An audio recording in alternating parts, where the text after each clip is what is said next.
Year after year, as man's collective knowledge grows, his capacity to reach further into the universe and his ability to understand and control the forces of nature, and his know-how in devising the tools to make his life comfortable have increased.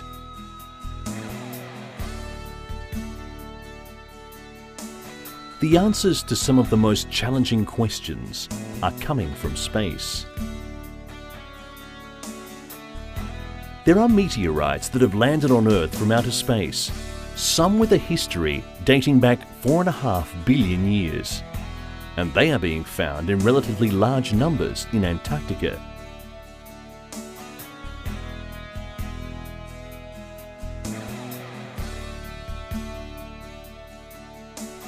Literally tens of thousands have been collected from the icy wasteland over the years. And considering only around 2,000 specimens existed in total before the Antarctic discoveries, the cache has been a scientific boon.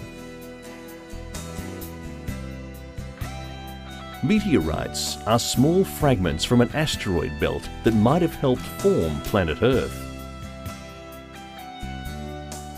So here in these frozen conditions is some of the oldest material in the solar system. By studying meteorites, scientists hope to find the answers to two fundamental questions. Is there life beyond Earth? And what are the processes that led to life on Earth? The cornerstone of the investigations was the search for organic compounds known as amino acids within the meteorites. Amino acids are the building blocks of life on Earth, and as it was discovered, also exist in the Antarctic meteorites. Importantly, these organic compounds were different from any found in living organisms on Earth. Could it have been that meteorites were the seeds that sowed life throughout the universe? Many scientists now ascribe to this theory. Man's investigation of space, indeed his investigation of life itself, has been an outward-looking one. But with the gathering of meteorites from across the face of the planet, scientists have been able to unlock the door to a myriad of secrets our universe has kept hidden for millions of years. Could it be that one day we'll discover exactly how life came to be? The scientists say the answer must be yes, but until then, they can only look to the stars and wait.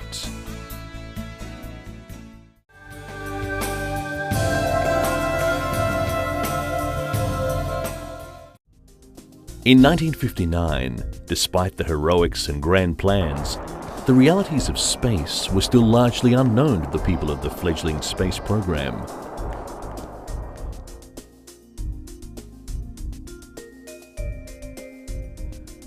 From exhausting testing, often testing for things they were not even sure existed, 7 men were chosen for America's first foray into manned space exploration, the Mercury Project.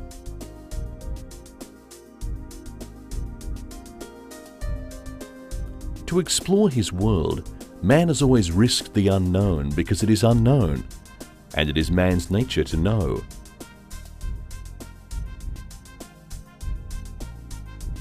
The problem of selecting pilots was approached from an uncompromising, hard scientific viewpoint.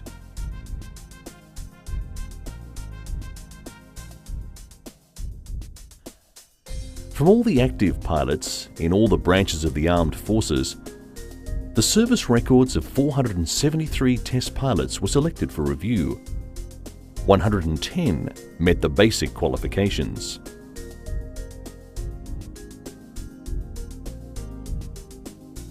The successful candidates were put through a barrage of tests, not just the normal diagnostic tests, because as military pilots, these men were regularly checked, but also a range of dynamic tests were designed to see how they operate under stress, both physical and mental. A complete profile of each pilot's physiology was mapped so that it could be compared by telemetry from capsule to Earth, should they be on board one of the Mercury capsules. This microscopic approach gave the ground crew baseline information to compare against later flight data. This Project Mercury candidate is preparing for stress. The weight of 8 gravities will be thrust upon him as he rides the centrifuge. His reactions are studied and analysed to see how he fared under multiple gravity forces.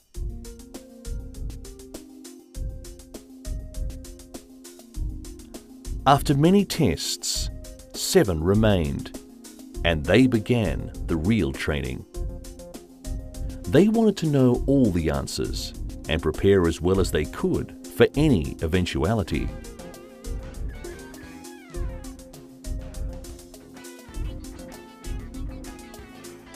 All of this to make astronauts what they really are.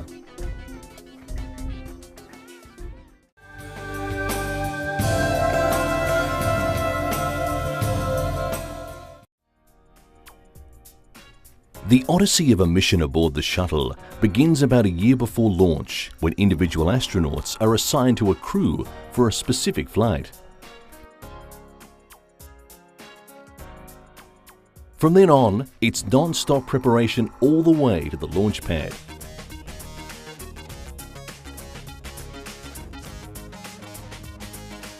Finally, the moment they've waited a lifetime for arrives.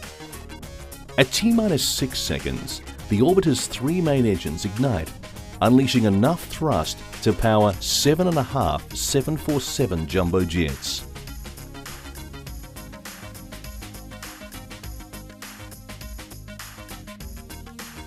Powerful turbo pumps begin flowing fuel to the engines at a rate that would empty an Olympic swimming pool in 25 seconds.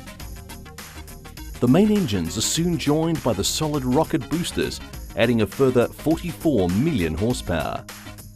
And by the time the shuttle clears the tower, it's already travelling at more than 100 miles per hour.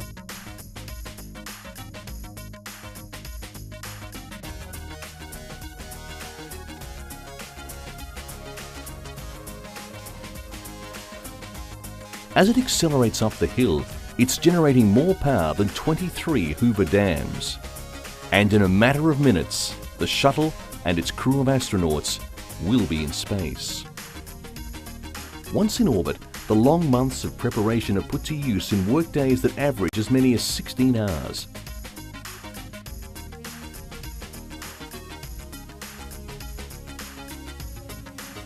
Hours filled with scientific experiments, medical research, environmental and atmospheric studies, and the list goes on. Some crews will deploy multi-million-dollar satellites, while others may leave the spacecraft to rescue one. There are also more mundane chores to perform, such as housekeeping and meal preparation.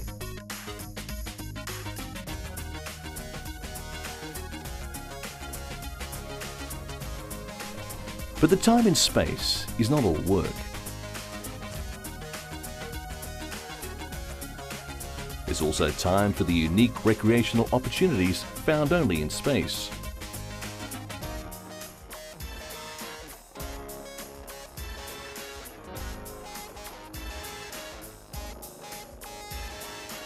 Or just to take in the spectacular beauty of the moment.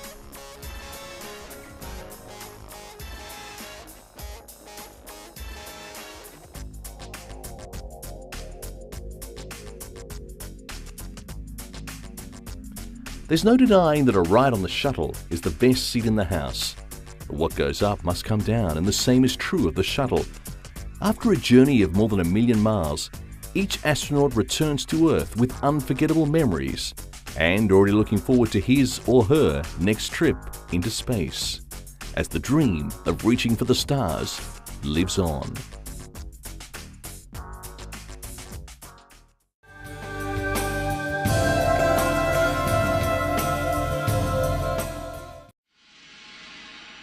When NASA's Hubble Space Telescope was launched in 1990, the scientific community and the public eagerly awaited the discoveries that would be made by the orbiting telescope.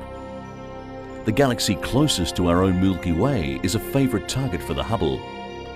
Known as the Large Magellanic Cloud, it's home to supernova 1987A, which provided one of the telescope's earliest and most intriguing discoveries. This supernova was the result of a huge explosion, which catapulted a tremendous amount of neutrinos into interstellar space. Planetary nebula are formed as a star, like our own Sun, but run out of nuclear fuel, collapse and die. Thousands of these are known in our own and other galaxies, but they've never been imaged before. The most massive star known is also found in the Large Magellanic Cloud. Melnick 42 is a giant star that is equal in mass to 100 stars like our Sun. The most powerful ground-based observatories are unable to distinguish the thousands of densely packed stars in globular clusters. The Hubble Space Telescope allows astronomers to study these tightly knit collections of old stars with unprecedented clarity. Hubble's capability has led to the discovery of a unique class of star called blue stragglers in the core of a globular cluster. The telescope also provided astronomers with the rare opportunity to observe a white spot on Saturn. The spot was later deemed to be a storm, somewhat like a thunderstorm on Earth. Several space telescope images were taken during Saturn's 10-hour rotation period.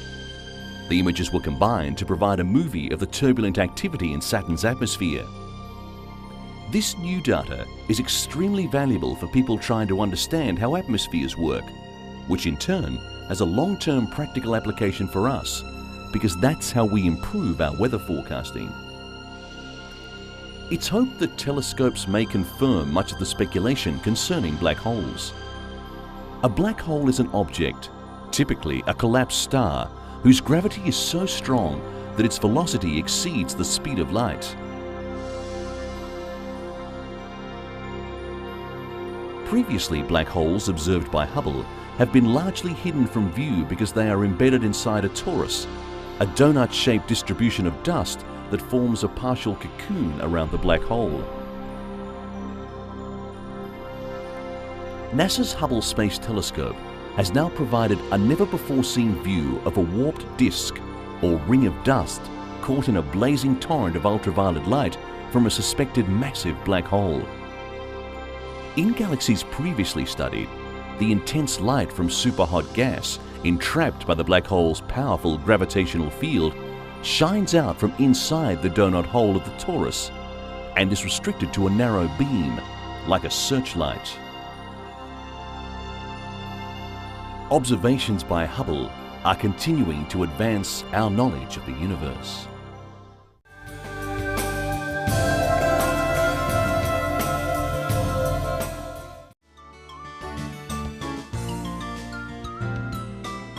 Here in Waynesville, North Carolina, something very special is going on.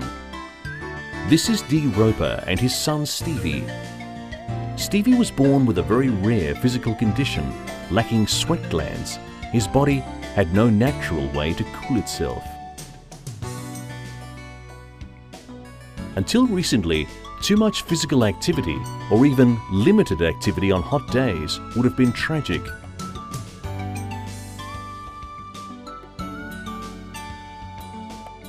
But Stevie now has a great way to beat the heat, a liquid-cooled outfit based on NASA technology. This small pump and heat exchanger cools and recycles fluid through a vest and hat, a system used similarly in astronaut spacesuits. Stevie can wear the outfit while exercising if it's convenient, or simply put it on intermittently to cool down. It's made a tremendous difference to Stevie's life. The suit has meant a newfound freedom and peace of mind, not only for Stevie, but for his whole family. His performance at school has also improved. Before the cool suit, he was constantly getting drinks or applying cool towels, which made it difficult for him to concentrate and get his assignments done. Now when he gets too hot, he simply dons the suit and continues working. Probably the most significant factor is that Stevie is in school more often, because the suit has reduced his susceptibility to respiratory ailments like bronchitis or pneumonia.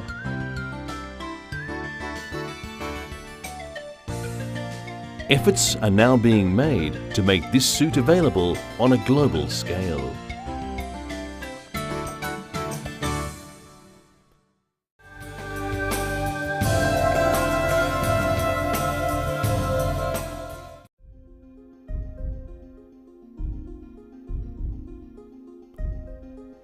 January 31st, 1971.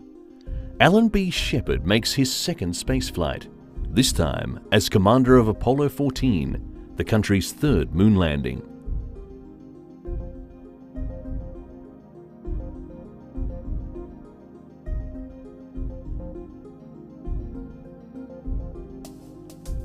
With astronauts Mitchell and Roosa accompanying Shepard, Apollo-14 marked the beginning of large-scale use of the moon for science.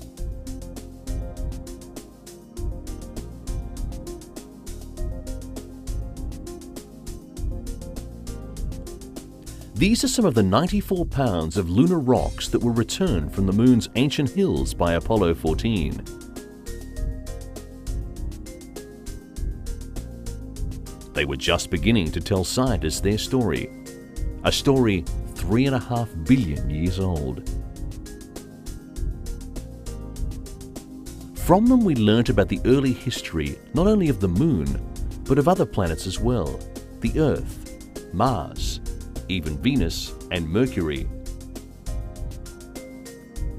This was the view seen by Apollo-15 astronauts Scott and Irwin as their spacecraft Falcon descended towards the foothills of the moon's Apennine Mountains. Okay, Houston, the Falcon is on the plane at Hadley. Roger, roger, Falcon. Theirs was the most expensive exploration of the moon ever made. To prepare for the mission, Scott and Irwin practiced on similar Earth terrain at the Rio Grande Gorge in New Mexico. They also spent many hours getting used to the lunar rover. Here's what it actually looked like to the moon riders as they drove their four-wheel buggy over 16 miles of lunar surface. As a result of their increased mobility, the pair returned 180 pounds of lunar rocks and deep core samples. After liftoff, and while still in lunar orbit, the trio launched a small scientific satellite called the sub-satellite to study the area around the moon. As they headed earthward, astronaut Al Walden climbed outside the spacecraft and retrieved film from a pair of mapping cameras. The scientific instruments left by Apollo-15 and the samples they returned gave us a real understanding of the moon and its relationship to both the Earth and the Sun.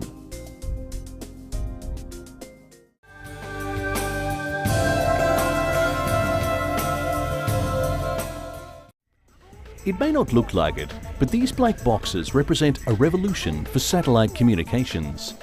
This is a Merhis, a payload which will be the first switchboard in space. It's being cautiously prepared by European engineers. Basically, this is an onboard processor that will allow satellite capacities to be used much more efficiently. A Merhis is a piggyback payload on Hipposat's satellite Amazonas. From the geostationary position, it will provide high-performance interactive multimedia services through the 4 coverage zones of Amazonas: North America, South America, Brazil, and Europe. A Merhis introduces a space-based switched multimedia system able to provide broadband services and connectivity to user terminals across 2 continents, thus optimizing satellite resources. With a Merhis, there is no need for a double hop as in classic transmissions. One single hop is enough to connect terminals in separate beams. The satellite is not just a transmission system, it becomes the core node of a broadband digital network. Direct connection is now possible between users in different coverage areas of the transponders of Amazonas. Thus, AmerHis permits everything from internet/intranet access to audio and video communications or telephony services. It is a world first in the use of satellites, which could be important when we are looking for solutions to bridge the so-called digital divide.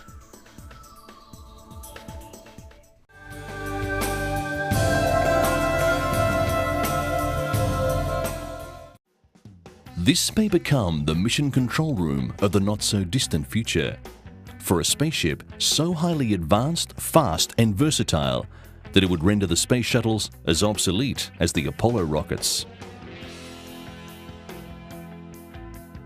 Able to fly direct from airport runways into Earth orbit and withstand temperatures of up to 5,000 degrees, the National Aerospace Plane represents the future in aeronautics and space technology. NASA and the Department of Defense are co-sponsoring a unique cooperative effort among aerospace companies to design and develop the airframe, materials and systems for the National Aerospace Plane, scheduled to begin flights in the not-too-distant future. The aerospace plane follows in the footsteps of a distinguished series of experimental aircraft that overcame many obstacles. Beginning with the Bell X-1, Chuck Yeager's historic flight broke the sound barrier. In the 60s, the X-15 flew at 7 times the speed of sound. And the X-29, with its sophisticated forward-swept wing design, proved that advanced materials and computer-aided controls yielded unmatched maneuverability. When the next experimental plane, the X-30, becomes a reality, it will harness a set of ramjets, scramjets, and finally rocket propulsion, flying directly into orbit. The promise of low-cost access to space has also encouraged the Europeans and the Japanese to begin working on their own versions of the spaceplane. While the interest in creating such a technology is very high, it presents unique and even daunting challenges. No existing plane or wind tunnel can duplicate the 17,500 miles per hour the X-30 will attain. Computer models are being used to simulate the shock waves and heat the X-30 will encounter as it roars through Earth's atmosphere nearly 30 times faster than a jet airliner. Materials for the plane must meet rival needs of strength, lightness, and the ability to withstand searing temperatures at re-entry. Unlike a previous design resembling a Concorde, the X-30's wide fuselage provides much of the plane's lift and reduces wingspan requirements. A wide nose directs airflow into the plane's air-breathing ramjet and scramjet engines. Dual vertical tails have been added for greater stability at all speeds. It is hoped that this technology will offer affordable, efficient, and flexible access to space.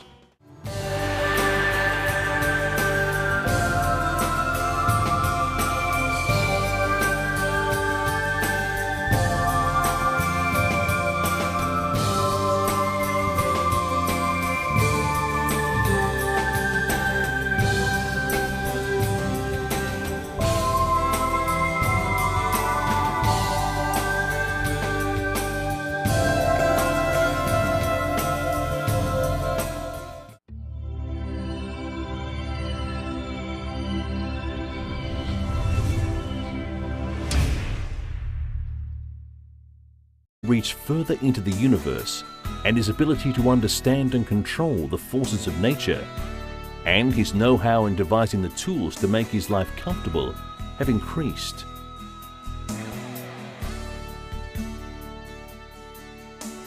The answers to some of the most challenging questions are coming from space. There are meteorites that have landed on Earth from outer space, some with a history dating back 4.5 billion years, and they are being found in relatively large numbers of acids within the meteorites. Amino acids are the building blocks of life on Earth, and as it was discovered, also exist in the Antarctic meteorites. Importantly, these organic compounds were different from any found in living organisms on Earth.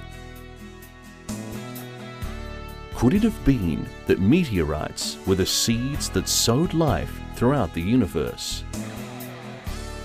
Many scientists now ascribe to this in Antarctica.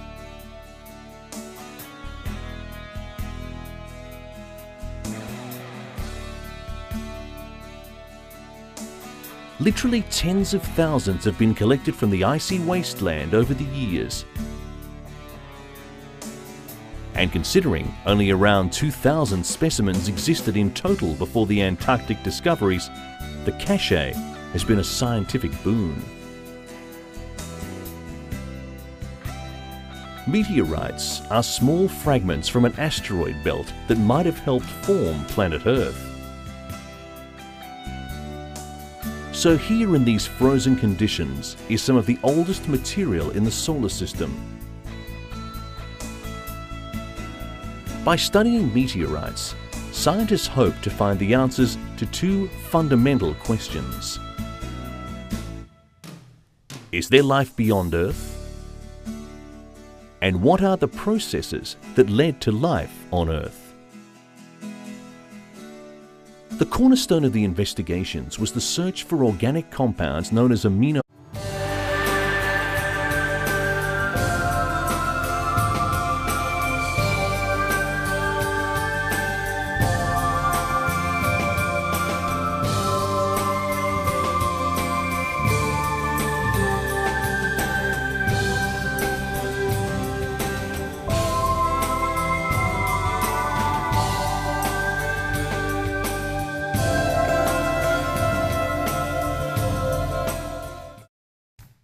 Year after year, as man's collective knowledge grows, his capacity to